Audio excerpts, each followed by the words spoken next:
Hey guys, Loman02. We'll be doing a closeout post-mortem on SUI Black, a deck that I formerly have put out a little bit of material on my YouTube page for the Canadian Highlander formats. This is 100 card singleton, non-sideboarded. My sideboard that you've seen here is really my maybe board slash building board.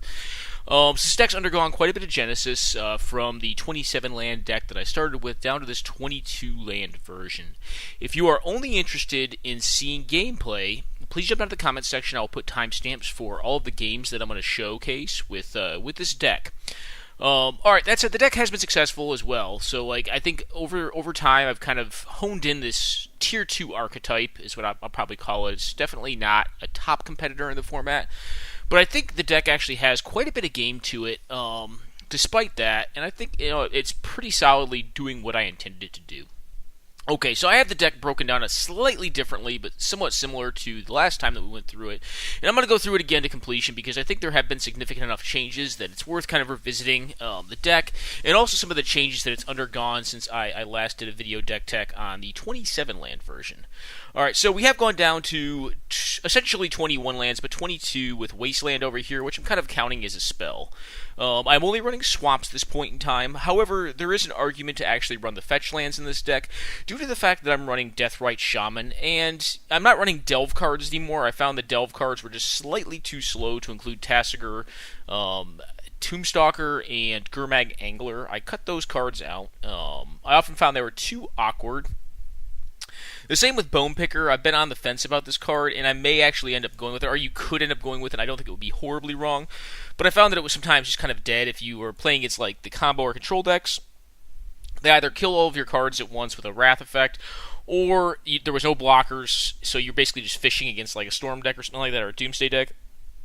So I often found Bone Picker was like only really good in like possibly aggro matchups where you're suicide attacking in and like, chump blocking, stuff like that. Really chump attacking is kind of where you want to be. So realistically, the only time Bone Picker was like really good is against midrange, because like you have to chump attack into them. There's generally not favorable trades. You're just trying to pass damage, so your creatures are basically turning into suspended burn spells is kind of what they amount to. With some parasitic loss in the attack step, because you're just they're losing threats every time you attack into mid-range decks. Anyways, so Bone Picker is not in the list currently because I just found it was kind of tough to actually set up. Tougher than you'd think to set up. Although I am playing some more all-in cards that actually do have sacrifice involved. So you go over to the mana. I have added Lotus Petal in. I've also added Culling the Weak. Let me pull up the display window because Culling the Weak. Oh, I guess it is up. Culling the Weak is definitely an interesting one. See if I can get it back up. Culling the Weak is definitely an interesting one. So Culling the Weak, 1 black mana, sacrifice an additional cost to cast a spell, sacrifice a creature, and add 4 black mana. There's a lot of 1-drops in this deck. I have cut it down. At one point I was playing 59 creatures. I've cut it back down to 56 to include a little bit of additional disruption in the deck, and I'll kind of go over what the disruption package looks like in a bit. But first, mana. So because we have so many creatures, this is one of the most creature-heavy decks that I've probably ever played in the format. Sometimes your creatures are just going to become irrelevant over time. They're not going to be able to attack through. Maybe you don't have favorable attacks, but you have some evasive guys you want to keep. But you want to cast a bunch more stuff that is possibly relevant on the board position you're on. Culling the Weak's kind of good there. The other thing that Culling the Weak kind of is interesting with is you have all of these cards over here in the far pile, like Scrapheap Scoundrel, Despoiler of Souls, Graveyard Marshal, Relentless Dead, Bloodghast, Bloodsoaked Champion, Gutterbones, Gravecrawler, and Dreadwander. They're all recursive. So you can blow these cards up post-attacks and play a main 2, big guy, like maybe you want to play a couple Bobs, some card engines. Maybe you want to just dump a bunch of 1-drops out. It's hard telling, or maybe you want to just recast one of these things, for 1 mana and then have 3 additional mana to work with. I kind of found that Culling the Weak, despite being more so a combo card, is actually not horrific in this deck due to the fact that we have 9 cards that essentially come back for free. Now, when I say free, they cost mana to bring back, so basically they cost time, they cost tempo to bring back, but you don't per se have to lose a card off Culling the Weak to use it, and it's a 4 mana, it's 3 3 mana net gain ramp spell, or acceleration spell it's called. You're not really ramping in this deck, you're accelerating. So I found the cards quite powerful in this list. I'm also playing Blood Pet. So Blood Pet's kind of an interesting one. This is not the first deck it's been played in Canadian Highlander. Blood Pet's often played in Storm. The reason I kind of like Blood Pet in this list is because it's in a way kind of like Needle Drop in the Red Deck Wins deck. Blood Pet, except it's dealing with mana, not cards.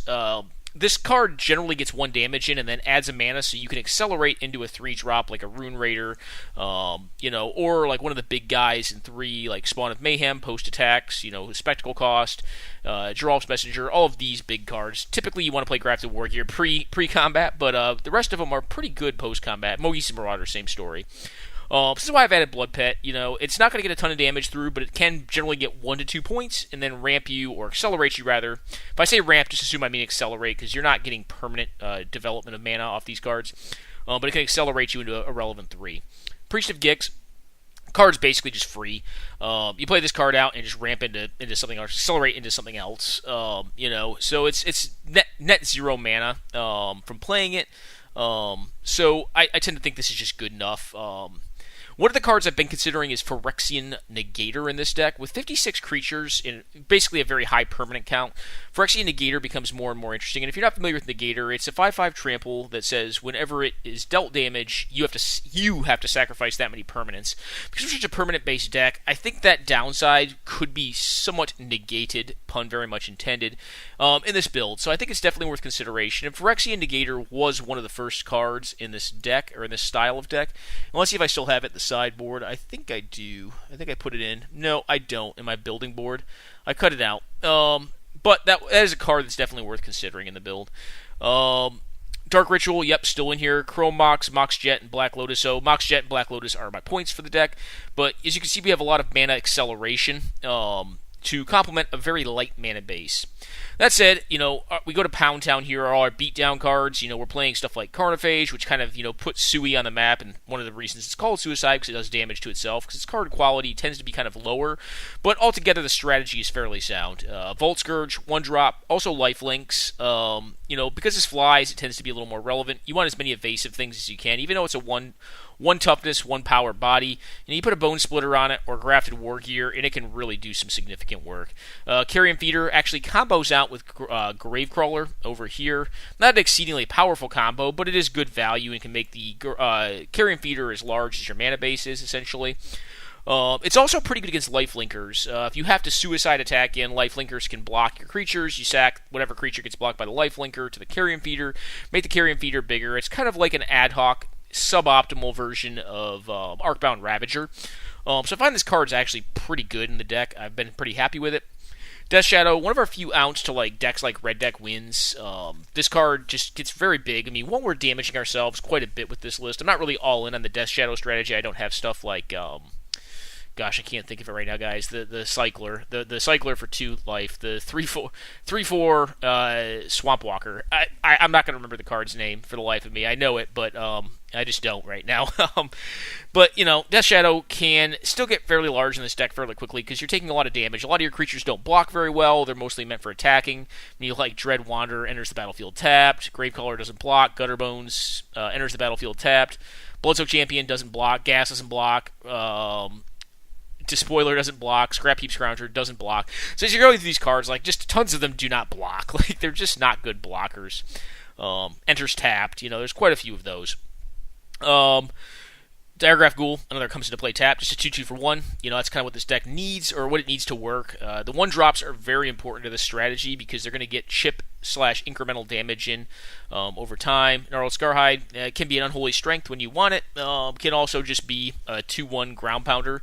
As I said before, this card should be a Minotaur zombie. I don't know why. I think they just missed it, or they just ran out of room on the card to write it in there, even though it really is a zombie. Going on, Grasping Scoundrel. This is on the low end of my 1-drops, but it's 2/1 in the attacks, which is what matters for this deck. Mardu Shadow Spear. The dash part is not irrelevant. I've used it a bit in this deck. But this is basically a 2-power attacker, but one of the damage is unblockable. Night Market Lookout. this card's actually pretty cool. It's basically this kind of similar to Mardu's Shadow Spear, except you actually gain life off this, and it's whenever it becomes tapped. So this actually kind of combos out pretty well with Smuggler's Copter. You can kind of use this in Smuggler's Copter to basically do 4 damage and gain 1, which is pretty powerful. It's kind of an interesting combo. Or just interesting synergy inside the deck. Pulse Tracker, this one has to attack, but it kind of does something similar, basically causes life loss. You'll see I have a lot of these cards that cause life loss in here. It actually tends to be somewhat relevant against decks that will, play on effects that prevent damage. So I think these can be pretty powerful. Like I think I've beaten 1 Crumbling Necropolis using life loss with this deck. Reaver Drone, this card is again a 2/1. You lose a life basically every turn from it unless you have a colorless creature. There are some in the deck. You have Signal Pest.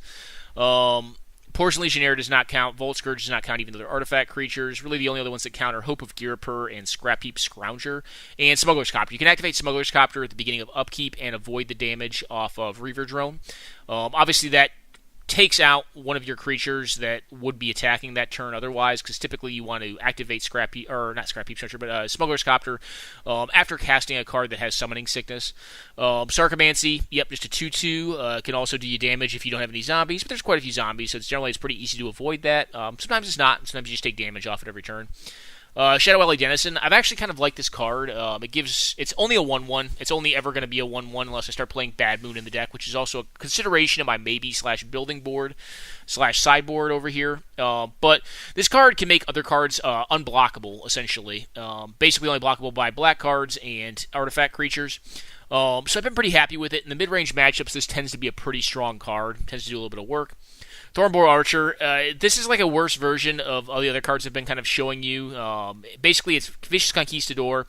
The downside to Thornbore Archer is if they have an elf, which elves are not unplayed in this format. They tend to be played in most decks that are base green to accelerate opponents. Deathrite Shaman's also an elf, so if they have that, then the life loss doesn't really happen with this card. That said, I think this card's still good enough. It's a 1/2, which means it can't just be blocked by random X1s profitably. 1Xs profitably. And against a lot of other decks, it causes life loss, so that's pretty decent. Tormented Hero, just again a 2/1. You're never going to get heroic on this thing, or it's very rare you will. Vampire Lacerator, again 2/2 body, with downside, basically lose life if they're not below 10. Vicious Conquistador, just kind of commented on this series of cards that are 1-power attackers that actually cause a point of life loss when they attack. Rakdos Cackler, 2/2, doesn't block. Again, another card that doesn't block. Well, it doesn't block typically. Deathrite Shaman, this cannot be activated for the green component of it, so you can't really use this card against Reanimator. It can ramp you. Oftentimes, this is just basically, quote-unquote, a 2-power attacker with the Exile effect. Also combats Delve to some extent. It also combats Storm. It's kind of a hate card there. Bone Splitter, this can be looked at essentially as a haste 2-power attacker. Signal Pest. Signal Pest is pretty good when you have this many creatures. It's not easy to block. You have to have a flyer or reach creature. I can't think of any commonly played reach creatures in the format. Not a lot of folks are playing spiders. Although Arachnogenesis is a card that probably could see more play. I think it'd be cool to see that card more, and that card would wreck this deck. So it's hard to block. You put a Bone Splitter on it, put a Grafted Wargear on it, it's pretty good. And if you have 2 other creatures, it basically attacks as a 2/1. And typically speaking, you're going to have 2 other creatures when you get to attack with Signal Pest, unless they use a bunch of removal. Douthie Whore, just very impossible to block. There's not a lot of cards in the format that actually have Shadow. Although of note, in one game I did block a Looter Elcor against Reanimator with Douthie Whore. I think they just forgot that this thing has Shadow, so it blocked the Looter Elcor. And actually stopped them from reanimating. It was kind of funny. Fledgling Jin, pretty low-end 2-drop, but it does fly, so it has evasion. It does dome you for damage every turn, but pretty good rate. It's basically like a much worse Serendib Efreet. Una's Prowler, this is a bad one to have against Reanimator-style decks, but a 3/1 body with flying with evasion for 2 mana is pretty right-costed, and this card in general I think is pretty good, although they can pay to not get hit by it. They have to pay basically 2 cards to make it, below 0. But if they're paying a card and taking just 1, it's still not horrible. I mean, it means they can probably play around it, but I think this body is just good enough that you want to play it. Vampire Interloper, I replaced Spinethopter with this guy. The only downside to this card is that you cannot block with it, so it's basically a Welkin Tarn in black. where a Spinethopter could, but Spinethopter automatically does 2 damage to you in this deck. This card doesn't do any damage to you in this deck. I guess it depends on how important you think blocking is going to be in the matchup, and Spinethopter could be better in certain matchups where you'd like to block. Doughty Slayer, again, unblockable, 2-power attacker for double black, pretty strong. Vampire Newhawk / Gifted Aetherborn. I really like this card. You get equipment on it. It gets out of hand real fast. It can trade up against the mid-range decks, and oftentimes it doesn't generally want to be blocked in the aggro matchup. So just a really good black card. Porcelain Legionnaire, good artifact creature. Played oftentimes in White Weenie. I've seen it in red deck wins as well. This card's pretty great. I mean, 2 mana for a 3/1 body with First Strike is pretty huge. First Strike's a pretty powerful ability for a deck that really cares about the combat step. It's easy to kill, but at the end of the day, I think it's definitely worth it at 2 mana. One of the things you'll be noticing as we're kind of going through this deck is that this deck has a tough time with cards like Forked Bolt, like Fire Ice, really the fire side of Fire Ice, and like Electrolyze. Those cards tend to be really good, or Arc Trail. Those cards are really strong against this deck. Alchemy, I have to cut one of my creatures out, one of my less, I think, effective creatures, and I think it ended up being, maybe it was Bearer of Silence is what I cut out for this card, because I figured this is just going to do more damage than another random evasive creature would, and I think I've been so far pretty happy with Ankh of Mishra.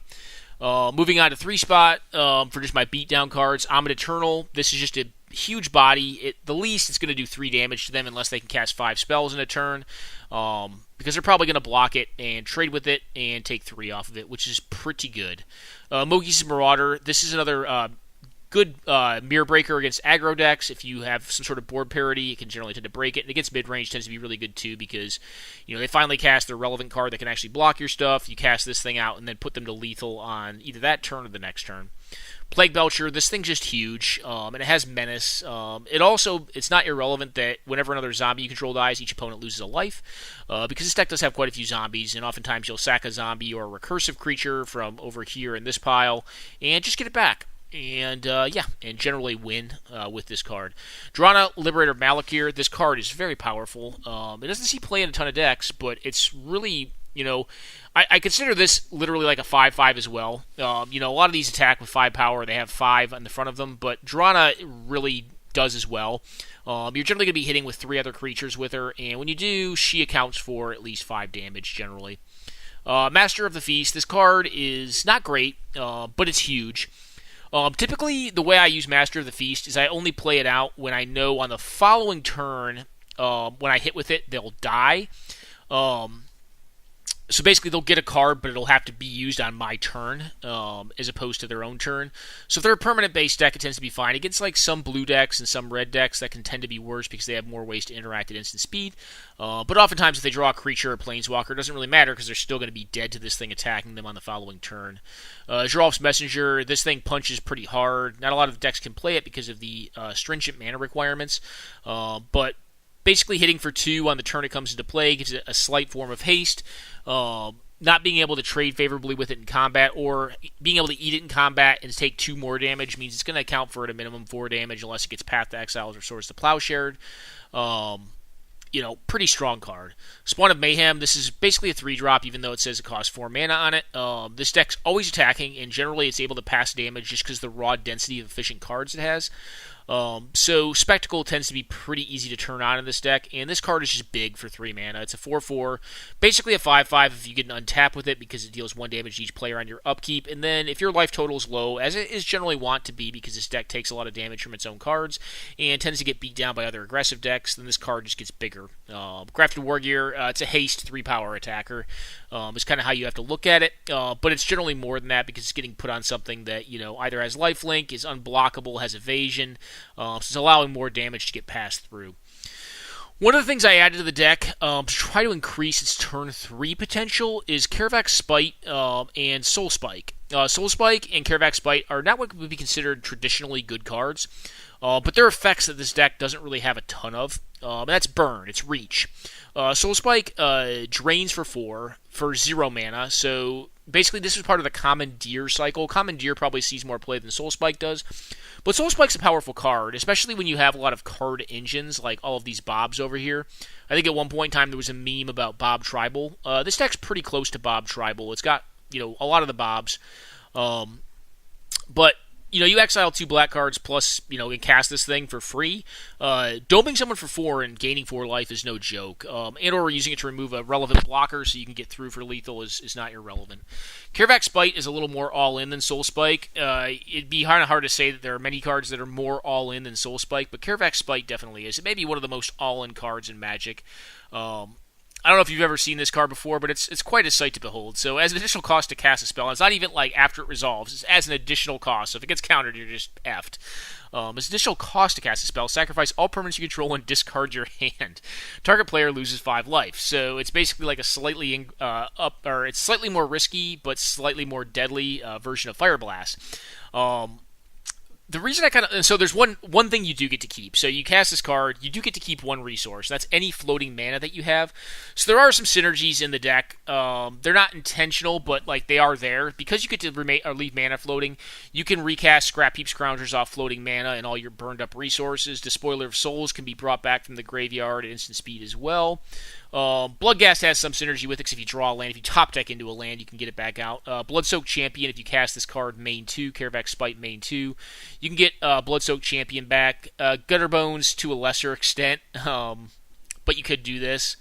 Gravecrawler probably not, unless you... I'm trying to think of a way to do it. Like, if you had a ton of mana, you could get Dread Wanderer back. And then get Gravecrawler back. But so there are some cards that actually do kind of work with it. It's not very common that you're going to have anything work with it. Typically, you're just casting this card when you know it'll resolve, or you believe it will. You have likelihood to believe it will, or you're just going to lose otherwise. You cast this thing as a Hail Mary just to win the game, because it's a lot of damage, or a lot of life loss. Technically not damage. Target player loses 5 life. So... it is actually somewhat significant that it loses 5 life as opposed to damage. This can get around Worship, etc. So there is reach in the deck, and this does increase the turn 3 potential of the deck, which is kind of nice because it means you have ounce against like the best draws of combo. I still think on their best draws in combo, like Storm combos or like Doomsday combos, best draws, you're probably just not fast enough. But on any draw where they have to transmute or Trinket Mage or something like that, which is not uncommon, like typically speaking, they're not going to have just everything they need, just the Stone Nuts. You're generally going to have enough time, and if you have cards like this, it gives you quite a few more ounce to get into the damage that you need to kill them outright by turn 3. Going into the next pile, you have the creature kill, targeted removal in general. So Dismember's in here. It's just very, very cheap. Is why we're playing it. Snuff Out, again, free. I mean, it costs life, but it's free. Phyrexian Revoker, I count as removal. And then we're kind of getting into my disruption components now. I count this removal for like mana. For Planeswalkers, certain creatures have abilities that we're not going to be too happy to see. So I count Revoker as removal, but a lot of these cards, I think the best cards that you can play in these style of decks are cards that take up 2 slots. So like Revoker is a threat. It can be put over in the threat pile, but it's also kind of removal in some ways. It renders certain cards null and void. Same thing with Vampire Hexmage. I've used this card for a lot. I've used it to kill Planeswalkers, or folks just won't cast Planeswalkers into it. I've used it to remove the counters off of... Mana Gorger Hydra. It's just a pretty interesting card. Like, I'm not playing a Dark Depths combo. This is really just a card, again, that kind of serves dual purpose, like Phyrexian Revoker does. It beats down pretty well for 2 mana, and it could also just randomly hose certain things. So it's a great kind of flex slot to have in the deck, as opposed to like another removal spell. This is a card that beats down and can remove problematic permanents. Fatal Push, just very efficient removal. There's a lot of efficient cards in the format, and this tends to kill most relevant cards. Wasteland, yeah, again, just targeted removal for lands. You're often using this Wasteland as fast as you can just to buy some tempo advantage so that you can continue to have your 1 and 2 drops remain relevant versus more powerful threats at 3 and 4 mana. Winter Orb. So I also removed a threat for Winter Orb. I actually removed an Intuko Shade to add in Winter Orb. I was finding that Intuko Shade, Pack Rat, and Crypt Breaker were all cards that kind of lost utility when I went down to 22 lands, because I just oftentimes would get to 2 to 3 mana and like not really want to invest more mana in those cards, but continue to play more relevant threats. Because you can start to think about it, Pack Rat's actually a really slow threat, and if you can't have an assured land on turn 3, to activate it, like, it's really actively kind of bad. And this deck does oftentimes, at 22 lands, does not have assured mana drops on turn 3. So oftentimes I'd find Pack Rat was just too slow. And even if you do have that, Pack Rat's only attacking for 2 the turn after it comes into play. It's attacking for essentially 6. I'm sorry, so 2 the turn after it comes into play, 6 the turn after that, and then 12. But it actually takes a turn longer it takes a turn longer to actually get the full-out kill, even though I think it's more assured, than it does casting a 1 and a 2 drop the turn afterwards and continue to attack with them. So by the third turn after you've had Pack Rat in play, your opponent's probably assuredly dead if they haven't disrupted or blown up the board. But the interim 2 turns before that 4th turn, where it's just a mess, they have like 12 power on the board. 16 power on the board, with 12 of it attacking, you're actually doing less damage than if you were casting more 1 and 2 drops in that interim time frame. So the card was just too slow. Like, the deck outpaced that card to a point that I didn't want to play it. And the same kind of became true of like Bitter Blossom and Dreadhorde Invasion. Those cards are both very good, and they're very strong against mid-range decks. But I think this strategy in general wants to actually explore just being more quick than even that. And that's kind of where the power of Winter Orb comes in. When I realized those cards were not doing what I wanted them to do, or they weren't really like getting me the results I wanted, I realized, well, if that's the case, then that means Winter Orb must be stellar in my deck, because I'm just planning on playing with like 1 to 3 lands at most, and then I also have pretty significant artifact mana to include the Chrome Mox Jet in the deck, so, and then I'm also a Black Lotus and Lotus Petal and all this silly acceleration over here. So oftentimes I don't need a ton of lands, but I need my lands to work, but I don't need a ton of them to actually win the game. Typically speaking, my opponents need them more than I do. Him to Turek, just good discard. This is kind of my disruption pile here, guys. I mean, this is all of this is really, not those guys, but all of this is really disruption right here. I just kind of separated out the targeted removal and the discard / other disruption in this pile. Him, 2 random cards. Great rate, hasn't really been beat. Collective Brutality, this can actually be removal as well. It's also somewhat life gain, which is kind of disruption, and it gets rid of Sorcery's Instance. Basically, it's a Swiss Army knife. Collective Brutality is just a really strong card. Kitesail Freebooter, again, serves dual purpose. Doesn't attack for a lot, but it is very disruptive against combo and control decks. Even mid-range decks, it can get like a Birthing Pod or like, a lot of random spells like Natural Order. Also flies, so it's evasive, so it's going to get some incremental damage in there, and with like Grafted War Gear or my Bone Splitter, it tends to be a pretty decent little threat. Mardu Skullhunter, probably on the low end of my removal. At one point in time I was playing Nezumi Shortfang in this deck, / Odious Stabwhisker is his flip side. I just found that card was too slow, so if you're not familiar with that card, it's a 1/1 that the turn after it comes into play, you can pay 2 mana, tap it, I believe, to force an opponent to discard. I just found that it was too, and if it flips, it becomes a 3/3 Odious Stabwhisker, and it basically has the rack written on it. I found that card was just too slow, and I oftentimes didn't have the mana to sink into it, so I put in Mardu Skullhunter just to knock an incremental card out post-combat in main 2. The card's been fine. It's really not my best disruption, but it is disruption. It gives the opponent a lot of choice, though, so if they have a card like Obstinate Baloth or Wiltleaf Liege, I don't think that sees a lot of play. Nullhide Ferox also doesn't see a lot of play, or I can't think of it. The Elephant, Luxodon Smiter. You can kind of get in some trouble with Mardu Skullhunter. Pilfering Imp, I think this card's just fine. It's a 1-mana 1/1. And it does have flying, which actually allows you to set up spectacle cost, gets incremental chip damage in, and against the right decks, you can just pay 2 the turn after it comes into play, or turn 3 or 4 to knock a relevant card out of their hand before they combo off. So like against like Doomsday or Storm, like this card's just fine. Against control, it's okay if you really need to resolve a spell and you just want to make sure you're not going to lose your entire board to like a Wrath of God or something like that. And at the end of the day, a 1-mana 1/1 that flies is not horrendous, so it has some value in and of itself outside of its disruptive component. The Unholy Trinity of Duress, Thoughtseize, Inquisition. I don't think you go anywhere when you're playing a black deck without these cards. And then Hope of Ghirapur. I've been pretty happy about this with this card as well. This basically can act as a time walk against the right deck. So against like Storm or Doomsday, you can basically buy yourself a whole turn with this card. This card tends to be the strongest when you're on the draw against those decks, because you tend to goldfish out at the same rate they do. But this basically allows you to take back the die roll against them. basically you're attacking with this thing until like turn 3. Basically, once it's turn 4 for them, you want to be using Hope of Ghirapur. They can fish as fast as turn 3. You really have to use your judgment to determine, based on what they've been tutoring for, if they can go off on turn 3 and you need to pop it by then. But typically speaking, you want to pop this after post-combat on your own turn 3 to stop them from winning on turn 4 and then hit them for lethal on the following turn. Going into this pile, this is my engine pile. Again, this has not really changed that much. You basically just have, the best engine cards like Glintsteve Siphon or Dark Confidant and Rune Raider. Painseer, not really the best. Actually does have a combo with Smuggler's Copter, which I also put in the Bob pile, even though it's not quite a Bob. It just gets rid of an irrelevant card. If you draw lands late you don't need, you can get rid of them and draw into more gas. You also have Asylum Visitor and Blood Scrivenger. These cards are much worse than Bob's, but, since you're a deck that is going to run through resources really fast, sometimes you can get Hellbent, and these cards just draw you a couple extra cards.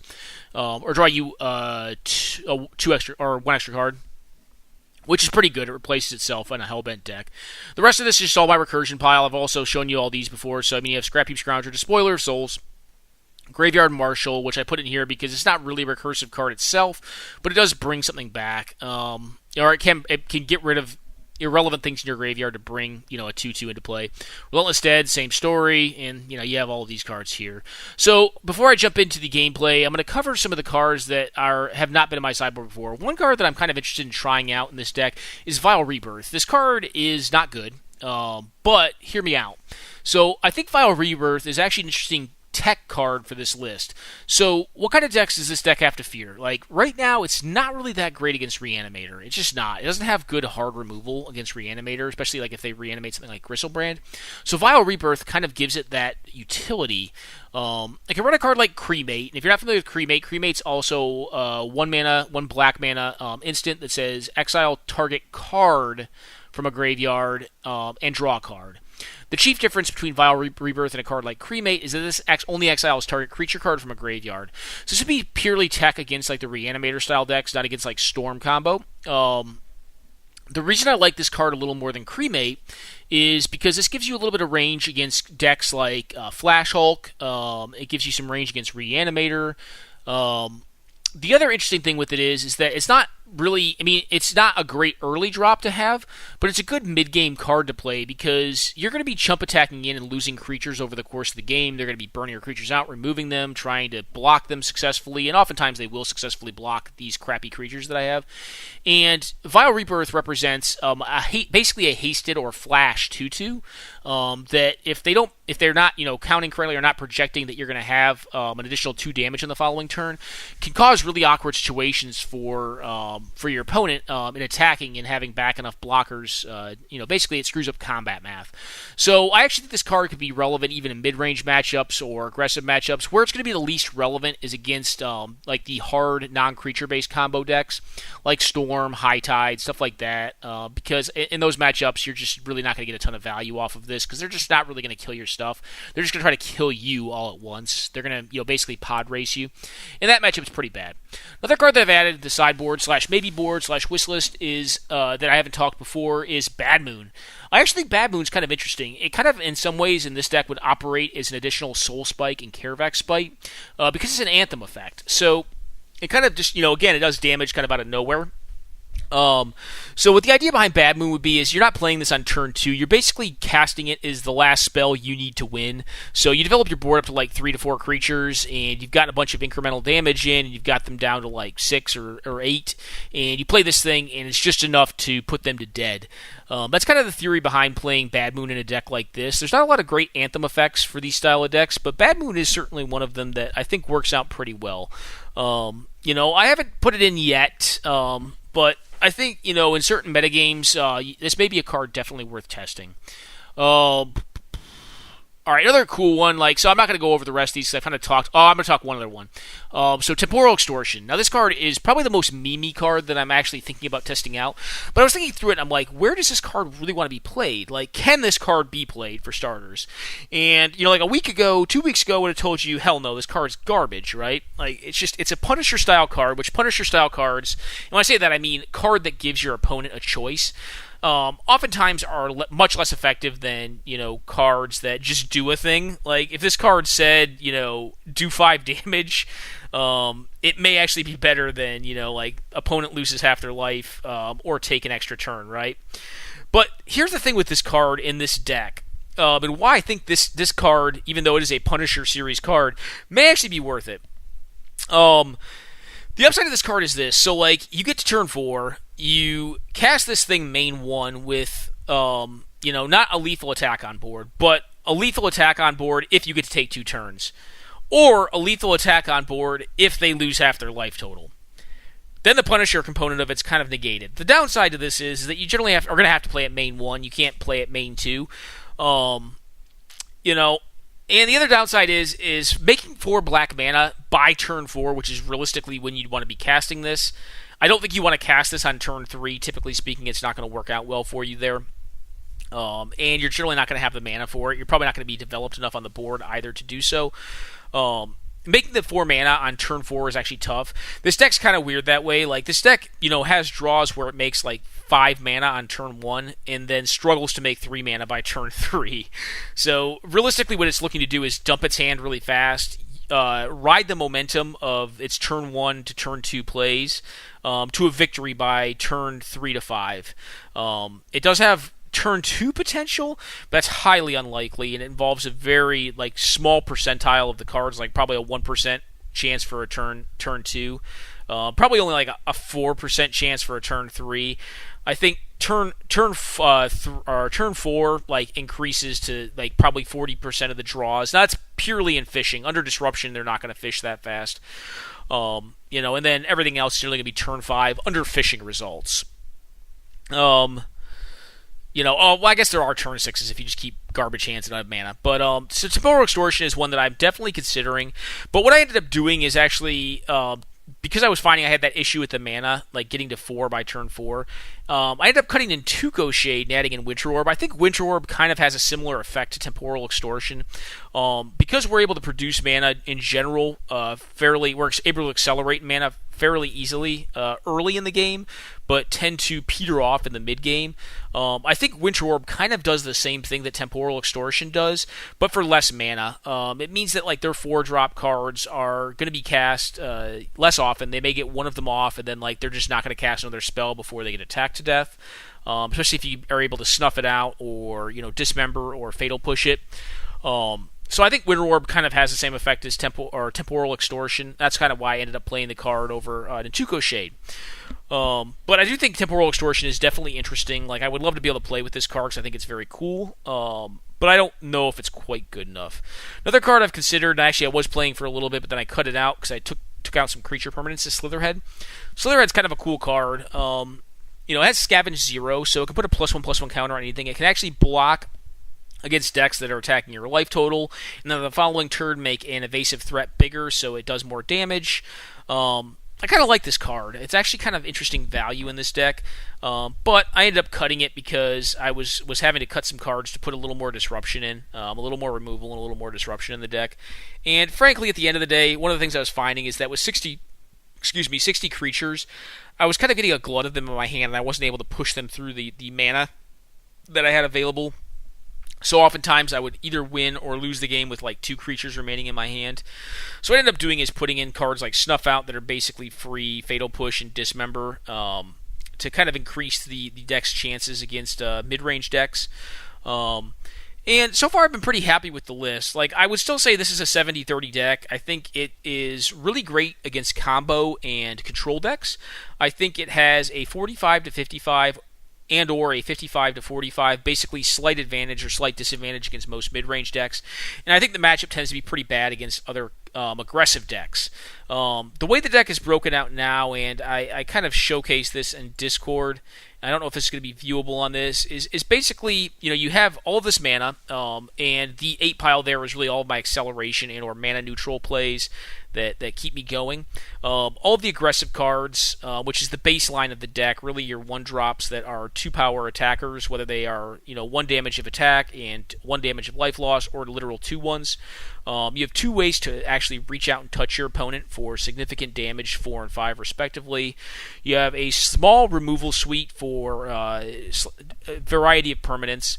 You have a decently increased size disruption pile there of 10 disruptive cards, but some of the cards are transferable into threats as well. They're just generally slightly less effective threats because of the disruption that's been added to them from a design perspective. And then you have basically your recursion engine and your card engine cards, which is really the distinguishing factor in the deck, is the card engines and the recursion component to the deck.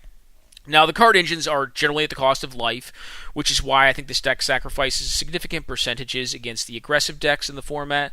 But I do think that the card engines definitely give you greater ounce against control decks, and the recursion really helps against control. So I really do think this deck is a pretty unique aggressive deck, and what makes it unique is the card advantage engines that are integrated into it. And it may seem odd to be saying that we have card engines in a deck that's playing Culling the Weak and Lotus Petal and Black Lotus fairly to cast cards. But I do think that this deck legitimately does grind card advantage pretty well and has a pretty significant long game if it has to go to a long game with the recursive tools that it has at its disposal.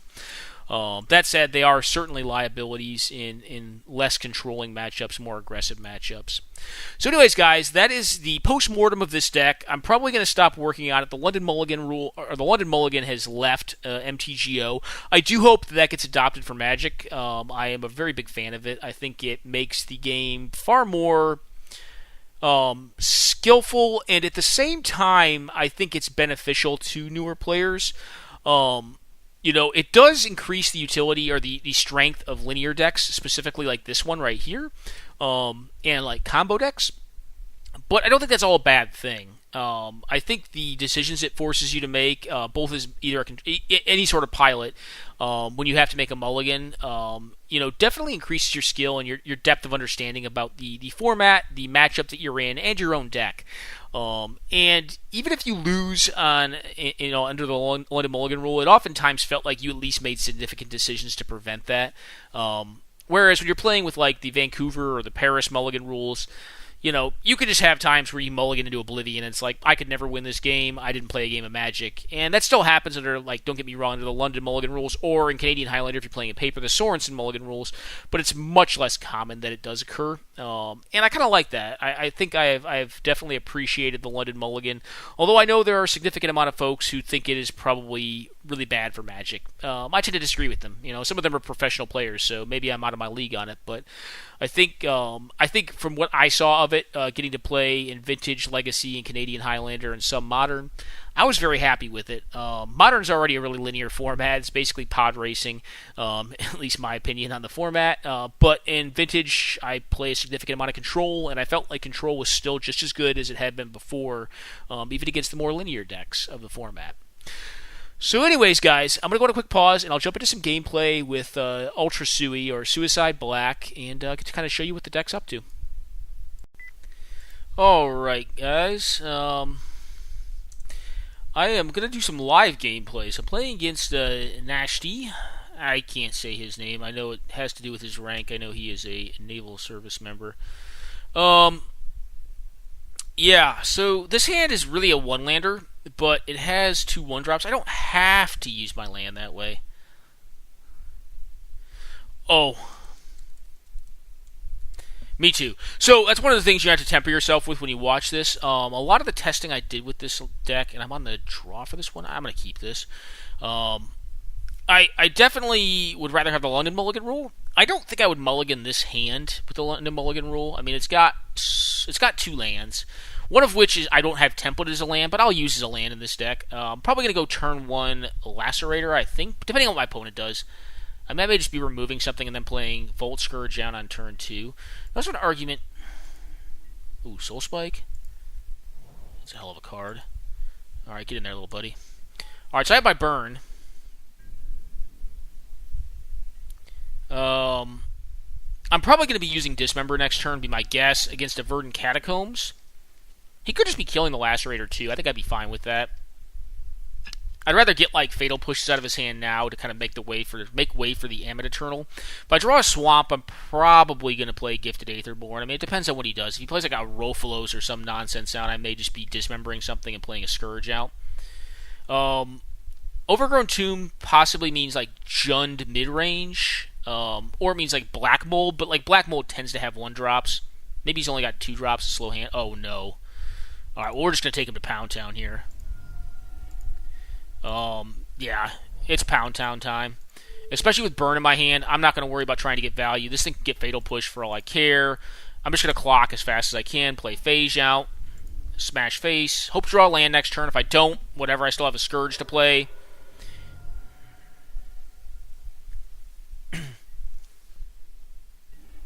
Yeah, we got a little lucky here. Opponent unfortunately mulliganed into Oblivion and only had a 1-lander, and I had the single copy of Wastelands. Sinkhole used to be in this deck, but I removed it because I kind of found that it was not good. Hope of Gearper? Sure. I mean, the possibilities of drawing a colorless land, it's impossible at this point. I can only draw swamps. That's all that's left in my deck as far as lands go, so I guess there's pretty much 0 chance if I draw a swamp that I'll be casting Bolt Scourge out next turn, but I guess that's why I play the Hope Gearper. I don't care about gaining life here, I don't think. But I will cast a Dread Wanderer out. Now, I think we have lethal next turn. This is 5. Yeah, we definitely have lethal next turn. Could have been we wanted to actually cast use Hope of Gearper's ability. Okay, just gonna concede. He's actually dead. I kind of wanted to show. I wanted to kill him with Spike. That's all right though. Didn't get to kill him with Spike. That was kind of a shitty game, guys. Sorry, but that's one of the problems with doing it live, right? Is like sometimes you just get non-games, and yeah, it happens. You know, especially with this Mulligan rule, right? Because this format's designed to be played with the Sorensen Mull. Right now, this is definitely a keeper on a 22-land deck. Like honestly, it's funny. Like you mulligan oftentimes as a keeper. You oftentimes mulligan just to get more lands in your hand. The best hands have like Black Lotus and like Dark Ritual, but this hand is certainly nothing to scoff at. It's pretty much discard proof.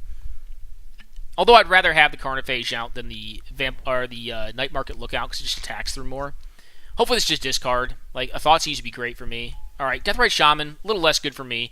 It also means that my Night Market Lookout is kind of shitey. Alright, Despoiler's fine.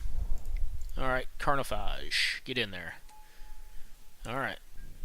I also have Bloodghast, which is kind of cool because it's hasty. Haven't seen green mana yet, so maybe we'll get lucky again. Alright, well they do appear to be on like 4-color maybe? Maybe it's 4-color blood. That's an interesting matchup. I think blood should in general be favored depending on how they built their deck. They have up to 3 mana right now. They go Liliana possibly. We'll see. We shall see what they do. But they're out of green mana, which is kind of nice. Green mana always has me the most spooked down against 4-color blood because it is the base color of any green X deck. It allows them to fix, plays mana dorks. You know, right now they could be debating using like a Lightning Helix on my upkeep. If they're not going to do anything, I'm going to be pretty suspicious. Kolaghan's Command could be a thing. Although I don't mind discarding like Bloodghast to Kolaghan's Command if that's what they end up doing here. Post damage.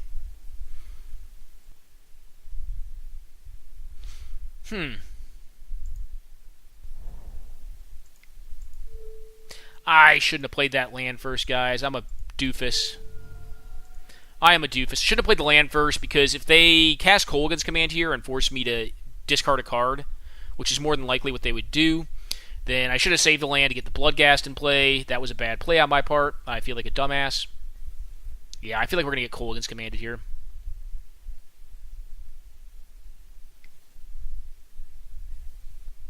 Oh, Mind Sensor? That's fine.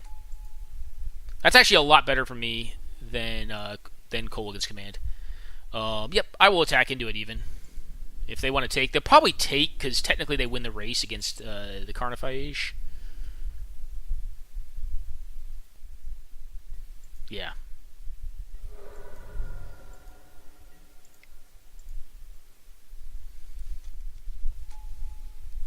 But with no green mana, I feel pretty decent against what I saw last time. I think green mana is going to be more crucial to them than the remainder of the colors, but we'll see. They're going to attack. So I get to gain 1 off of this, so effectively they're only doing 1 to me a turn. If And then I probably play out Despoiler of Souls next turn to put the... One, I don't care about Despoiler of Souls dying in combat or getting blown up, because eventually I can pay for it again. Alright, that's pretty annoying. So I am going to... Nope, I don't want to do that.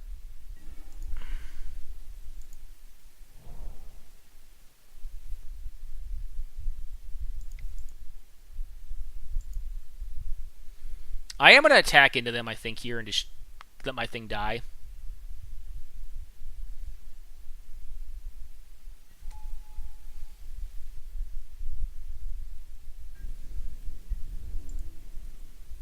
Go up to 14, they go down to 16, they eat my thing.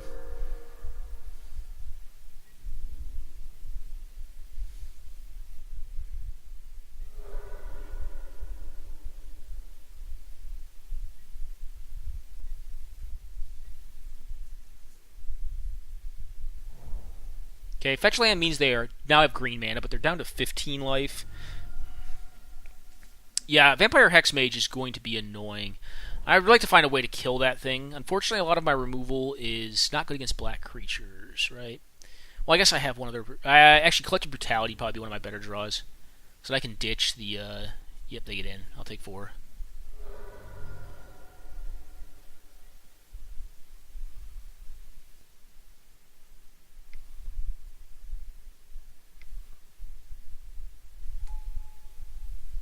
Okay.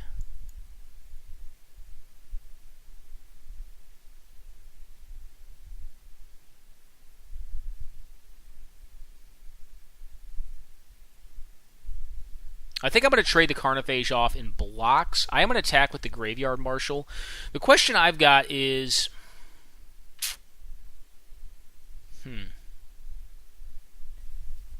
Yep.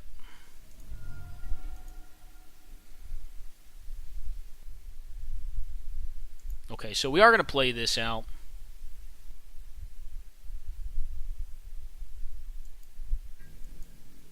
I don't need more lands to function, correct? So I'm going to attack and see if they trade off here. They're not going to trade off. Alright, so I'm going to play an Ankh of Mishra out, because that means that their the Ramanap Excavator is significantly worse. It also means that next turn I have a Hasty Bloodghast, which is kind of nice, if I want it. I'm going to be trading off the Carnophage, likely just to block something, take 4, go down to 5. They may not attack either. I mean, they may just attack with Aven Mind Sensor to kind of stave off some of the beats. Fetch lands are horrible against Ankh of Mishra. If you're not familiar, Ankh of Mishra is not just play a land, it's whenever a land enters the battlefield. So, fetch lands do 5 damage effectively, which is a metric crap ton. So it definitely disincentivizes them using the Scalding Tarn here, unless they want to take 5 down to 7.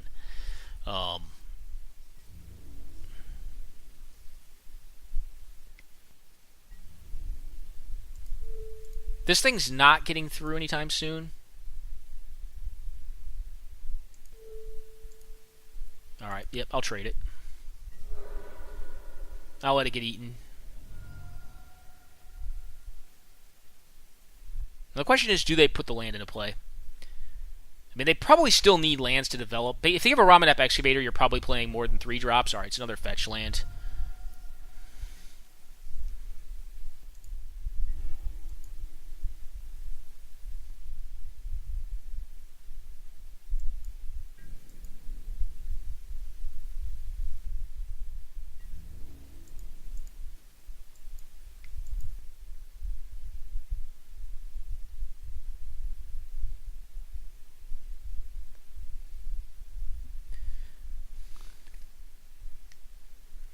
They don't realistically want to eat the Despoiler. They have like a removal spell of some sort.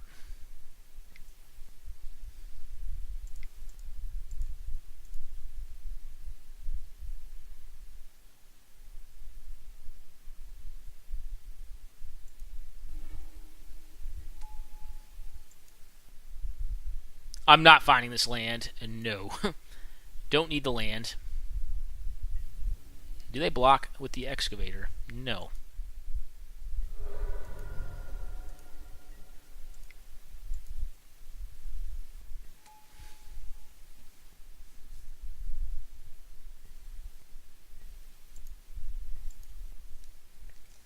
I could be very dead here. We'll see.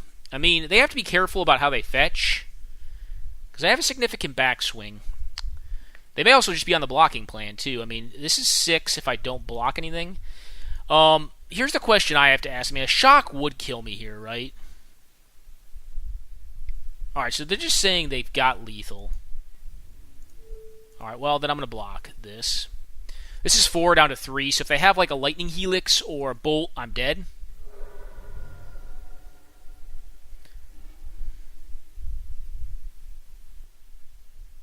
I could have hung back to block. I can't block with the spoiler. No, it wouldn't have mattered anyways. I couldn't block anything.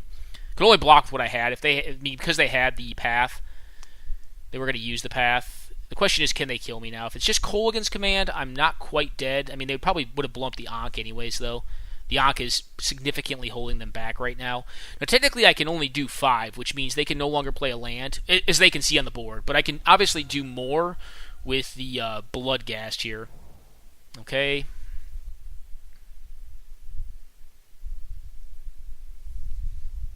This puts them down to 4. Now, the fetch lands are no longer usable. They are lethal. So, if they were trying to go for like a Thragtusk line, this should shut them off. I wonder what they're doing here.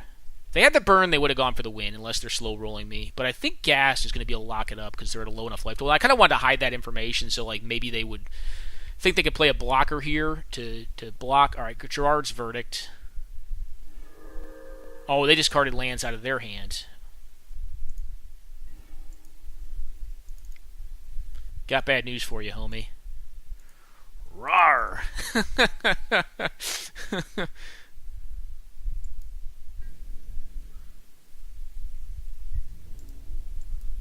Get in there, Ghast. Ritual a little late to the party. So anyways, guys, you get to see some SUI there against Midrange. The first game was not a game, and I'm sorry, Nash. Like I hate to showcase that one. Good game, man. Definitely good game. I definitely had fun playing it.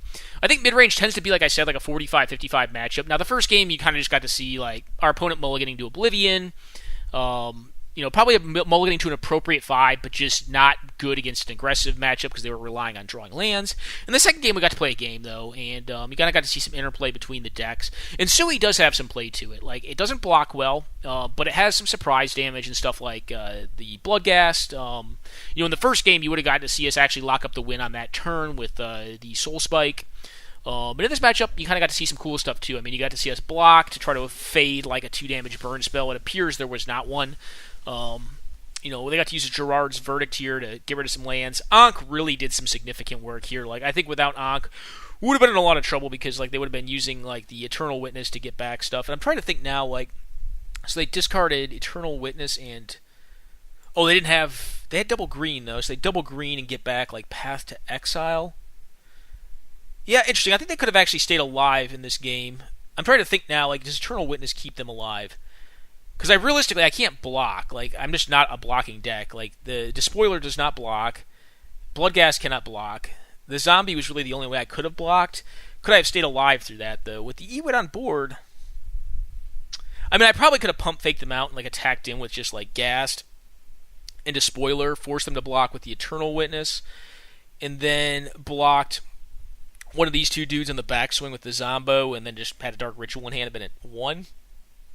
I don't know. I'm looking at the game now and thinking if they could have won this. Well, actually, they could have just E-witted back the Path to Exile, right? And I'm not getting a land with it. I don't know. I think Nash could have won this one. Looking at it now, like looking at what he discarded. But anyways, very good games, man. I definitely had fun playing them. I hope you guys enjoyed this game as well. Like, I'm gonna try to do more live play for these. So I'm only gonna do one game here. This is it. It's kind of late. It's about 12:15 on mine, and I do have to go to work tomorrow. So I'm going to cut it there. I hope you guys kind of enjoyed the post-mortem on SUI Black. Very, very low land count. Kind of a unique deck. Definitely made for Sorensen or the London Mulligan rule, but it still works out just fine, when you get a little bit luckier and under the Vancouver Mulligan rule like you saw here. So anyways, guys, hope you enjoyed it, and take care now.